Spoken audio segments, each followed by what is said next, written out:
Good morning, good afternoon everyone. Welcome back to my channel. Today ay kainan ang mga kabilatan dahil lumabas kahit super lamig.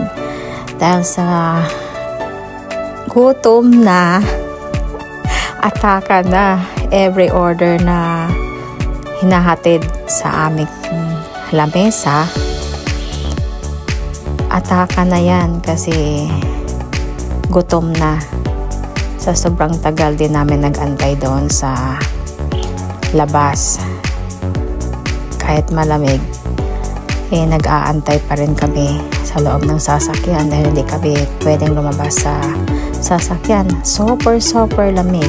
Ayan, pag tinawag na yung number namin na mayroon ng bakanting table, sa kami lumabas. So, first time ni Gandang Lola kumain dito sa Sushi Tushi. So, medyo pricey. At masarap naman. Lahat ng mga putahe ay matitikman mo. At munti ka na ang beef na naging kinilaw. Charot.